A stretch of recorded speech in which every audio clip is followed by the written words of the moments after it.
It's Father's Day again, and I'm making my dad a chocolate cake. Today I'm making something a little more elaborate. It's a blackberry forest cake. To start off, you want to whisk together your dry ingredients. I have 2/3 of a cup of cake flour in this bowl. It's already sifted. And to that, add 1/3 of a cup of unsweetened Dutch processed cocoa powder. Everything needs to be sifted because you're making a genoise that's made with beaten eggs. So you want everything really fine. Don't risk having any lumps. Then add a 1/2 teaspoon of salt and whisk that together. Then what you want to do to start off this cake is whisk your sugar and eggs together until they're warm. So here I have 2/3 of a cup of sugar.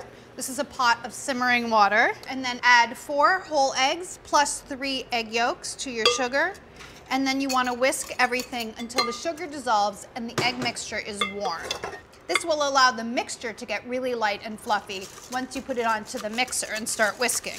The warmer the eggs are, the more volume you're going to get, but you have to be very careful when it's sitting on top of hot water that the eggs don't begin to cook on the sides of the pot. So keep whisking. You want to whisk and whisk until your sugar is dissolved and the mixture is hot. And honestly, the only way that you can tell if that's happened is by sticking your finger in it, and then your finger's all sticky, but there's really no way around it. Good enough. Off. Then transfer everything to your mixer. You can do this with a handheld, but it'll take quite a bit longer. You really need to get a lot of volume here.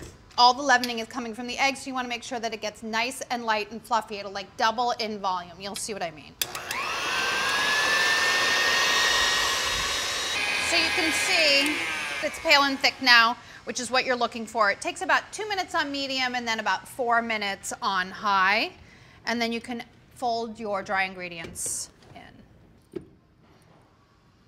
You want to sift the dry ingredients over the top of the bowl. This is many times sifted, but well, it has egg yolks in it, so it's not nearly that light, but still light. Now, you want to fold it almost, but not completely in because you have to add some butter to this mixture. So make sure you have your butter on hand. It's 5 tablespoons of melted butter. Take about 1 cup of the cake batter and sort of fold/stir it into the butter. You need to get the butter incorporated into the cake batter, and this is a great way of doing it without losing too much volume. Then it can go back in, and then fold that in. And that's your cake batter.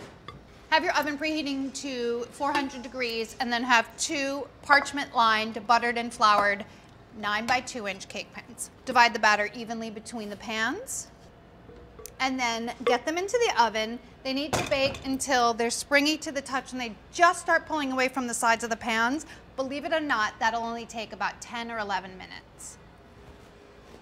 Okay, so these have cooled. I took them out of the pan, let them cool on racks, top side up. To assemble the cake, you're gonna need a couple of things, the first of which is a ganache. I have 6 ounces of chocolate that I've chopped and 3/4 of a cup of heavy cream that is just now coming to a simmer. Pour your hot cream right over the chocolate. Ganache is really just a very fancy word for melted chocolate and cream. Now you know. To this, we're also going to add 1 tablespoon of corn syrup. That makes it just a little bit shinier when it sets, which is what you want because this is going to be a beautiful glaze on top of your cake. Let it sit there for 5 minutes for the chocolate to melt, and then you whisk it together. To get the berries nice and glazy, you're going to mix them with some jelly. This is 1/3 of a cup of blackcurrant jelly, but you can use blackberry, any kind of dark berry jelly you want, with just a little bit of lemon juice, about a teaspoon. Whisk it until it loosens. This is 4 cups of blackberries. Black Forest cake is normally made with cherries, and you could definitely use that. It's certainly seasonal. Just replace the blackberries with sweet cherries, pitted. Toss gently, actually, to coat your berries in the jelly mixture, and you can see that they get nice and shiny. And then one last thing was I made a simple syrup to brush over my cakes. This is made with 1/3 of a cup of creme de cassis. You could use kirsch if you wanted, 1/3 of a cup of sugar, and 3 tablespoons of water. The ganache should be ready to stir. Once the chocolate has been sitting in the hot cream, it should come together really nicely into a glaze. Listen, there's a few components to this cake, which makes it a little bit more complex, but it also makes it more special. So that's why it's great for a special occasion like Father's Day to say how much you love your dad. You want to brush your cakes really generously with the syrup. Genoise has a tendency to be just a little bit dry, which allows it to absorb the syrup. If you're not nice and generous with your syrup, your cake can come out a little bit dry, and you don't want that. I'm doing one top side up and one bottom side up. The recipes usually say brush, but I like to call this soaking, and that way people have a better idea of what I mean when I say really saturate the cake. And I like to go so far as to do the sides of the cake as well. And if you want to, the layer that's going to be on the top, you can brush the bottom and the top. The one that's on the bottom, you really can't, otherwise it'll stick to your cake stand. I'm going to do a layer of ganache on the bottom layer as well as over the top. So put some ganache on the bottom. Spread it out so it goes all the way to the edges. And if a little bit drips down the sides, no problem. Then use about 3 cups of your berries to cover the top of your cake. You want to save about a cup to garnish the top with, so don't use them all up. And even if you're making this today for tomorrow, which is totally fantastic, these berries will be great tomorrow. So you can mix everything all together today and then just top off your cake when you're ready to serve it. Get your cake fully covered with a layer of berries. These are blackberries, which are really big. So a single layer of berries is plenty to cover this cake. Now some whipped cream.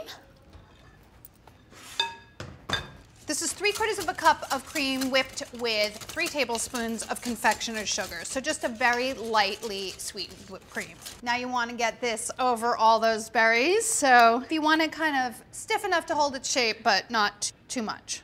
Spread your cream over the top, then top with your top cake layer, and then pour the remaining ganache over the top. This is a make-ahead situation because this needs to sit in the refrigerator for about 4 hours and up to overnight. It, in fact, gets better as it sits, so feel free to make it ahead. Spread the ganache over the top, and this time you definitely want it dripping down the sides. So let it drip down the sides and get a nice covering of ganache.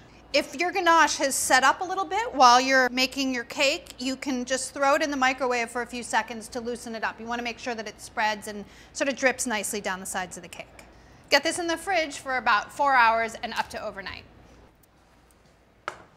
4 hours later, or overnight, ready to serve. Spoon the remaining berries on top. It's about a cup. And like I said, any berries would work here. Beautiful and ready to serve. I don't know, I don't even want to cut into it, it's so beautiful. I'll just eat a delicious berry and say, Happy Father's Day, Dad, I love you.